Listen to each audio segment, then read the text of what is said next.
উম, কি বলবো, সত্যি ভাষা নেই। যে ভয়ঙ্কর পরিস্থিতি আমাদের রাজ্যে তৈরি হয়েছে, সেখানে আমাদের বাচ্চারা আজকে সিকিওর নয়। এবার প্রশ্ন উঠছে যে মেয়েরা না ছেলেরা, মেয়েরা সিকিওর নয়, মেয়েদের ওপর এই যে ধর্ষণ অমুক তসুক, যে ভয়ঙ্কর কাণ্ড ঘটে গেছে, তার প্রতিবাদে আজকে সবাই রাত দখলে জমায়েত হচ্ছে। খুব ভালো। ইউটিউব খুললেই দেখছি হোক প্রতিবাদ, সবাই প্রতিবাদ জানাচ্ছে। সেক্ষেত্রে প্রতিবাদ অনেক আগেই শুরু হয়ে গেছে। এটুকুই প্রে করব, এরকম ভয়ানক ঘটনা যেন আর কখনোই কোথাও না হয়।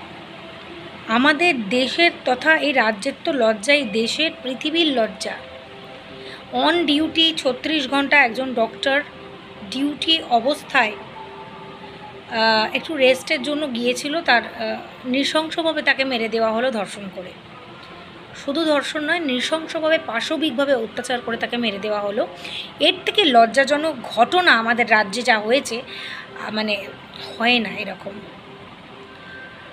শুধু রাজ্য নয়, পুরো দেশে এই ঘটনা ছড়িয়ে গেছে।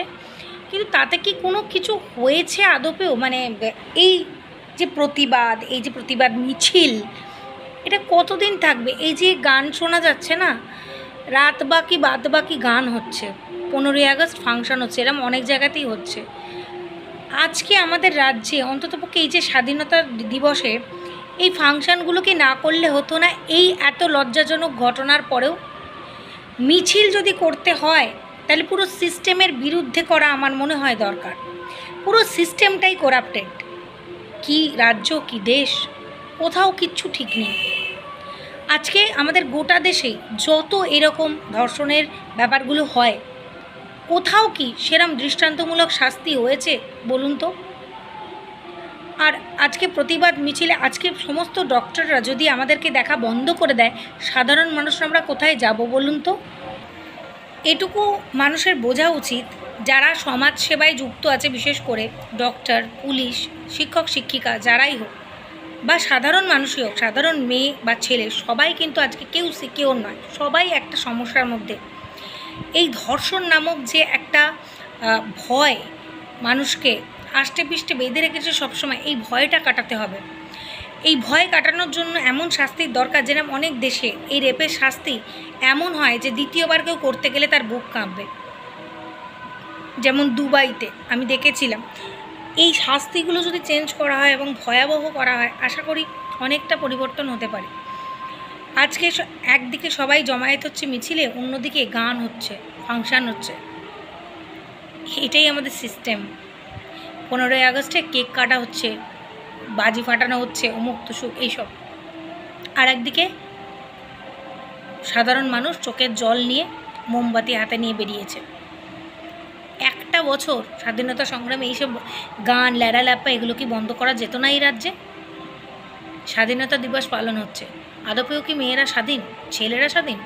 অকপটে ছেলেদেরও অনেক অনেক ছেলেদেরকেও ধর্ষণ করা হয় অন্যভাবে, তাদের তো রিপোর্টও নেওয়া হয় না, তাই না? তো মেয়েরাও যেমন ধর্ষিত, ছেলেরাও ধর্ষিত। ছেলেরাও পদে পদে হ্যারাস হয়, মলেস্ট হয়।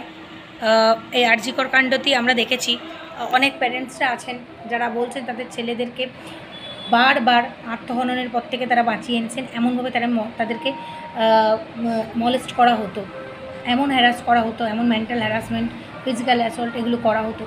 তো এখান থেকে তো কেউই সেভ নয় না, না ছেলে না মেয়েরা।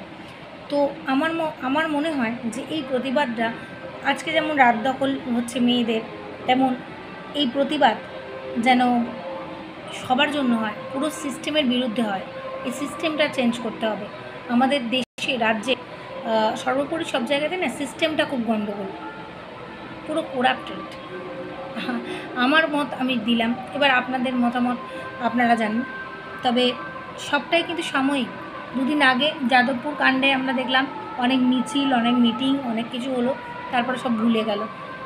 এক্ষেত্রে দেখা যাক কতদিন মানুষ মনে রাখে, কতদিন এই মোমবাতির নিয়ে যে শ্রদ্ধা, মানে এই যে প্রতিবাদ মিছিল, এর রেশ কতদিন থাকে।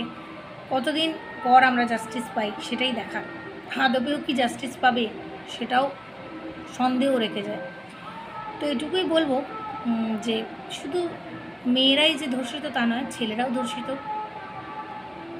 সিস্টেমটাই গণ্ডগোল। তাই এই খোকলা সিস্টেমটাকে চেঞ্জ করতে হবে, নাহলে কেউই সেফ নয়। কি বড়, কি জোয়ান, কি বৃদ্ধ, কি বৃদ্ধা, কি ছোট বাচ্চা, কেউ সেফ নয়। ভালো থাকবেন। রাত দখলের জমায়েত সুষ্ঠুভাবে হোক, আর কোনো মায়ের কোল না খালি হোক। যার গেল তার বাবা মায়েরই গেল, আর আমরা একটা অ্যাসেট হারিয়ে ফেললাম, এটাই।